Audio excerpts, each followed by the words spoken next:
Ketua Komisi D DPRD DKI Jakarta, Ida Mahmudah, yang mengusulkan agar Wisma Atlet dikelola Pemprov DKI Jakarta. Langkah tersebut dinilai tepat agar rumah sakit darurat COVID-19 tidak mangkrak seiring akan berakhirnya pandemi. Oke, MG listeners, kami akan ajak Anda untuk menyimak laporan dari jurnalis MGN Rizky Naziah dari RSDC Wisma Atlet.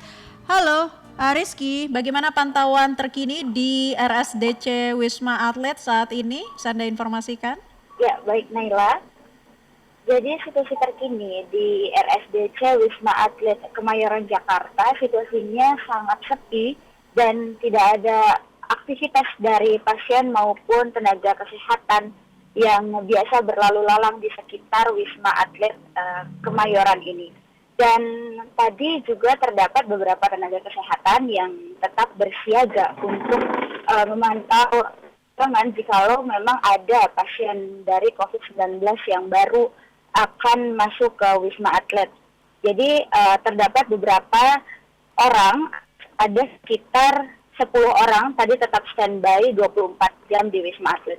Dan untuk situasi terkininya juga tadi terpantau biasanya untuk ambulan yang menjadi alat transportasi bagi para pasien dan juga tenaga medis yang biasanya ketika pada puncak COVID-19 berlangsung itu berlalu lalang bahkan keluar masuk area Wisma Atlet. Justru saat ini tidak ditemukan satu ambulan pun parkir di Wisma Atlet karena memang saat ini kondisinya di Wisma Atlet sudah 0 pasien, bahkan sudah tidak ada lagi dan hanya tersisa 200 tenaga medis yang saat ini sudah berkurang jumlahnya menjadi 181 tenaga medis yang tersisa. Karena memang sebagian tenaga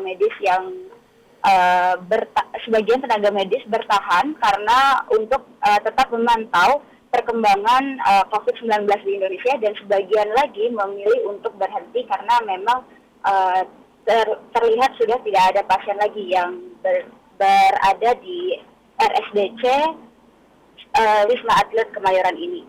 Dan untuk di tempat saya ada, ini di Tower 6, saat ini menjadi satu-satunya tower dari 7 tower Wisma Atlet yang selama ini digunakan sebagai ruang rawat inap bagi pasien COVID-19 karena dari 7 tower ini dibagi untuk tower 1, 2, 3 menjadi area yang dipergunakan untuk area perkantoran bagi para tenaga medis untuk administrasi, kemudian menyimpan alat kesehatan. Dan untuk tower 5, 6, 7 itu dipergunakan sebagai tempat rawat inap bagi pasien COVID-19.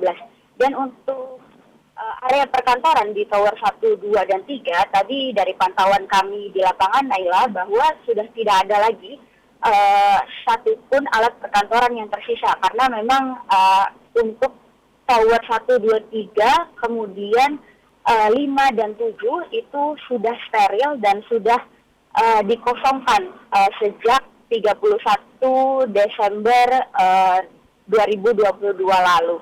Dan untuk di Tower 6 sendiri saat ini masih tersedia 1.100 tempat tidur yang masih digunakan untuk merawat pasien COVID-19 jika memang masih ada.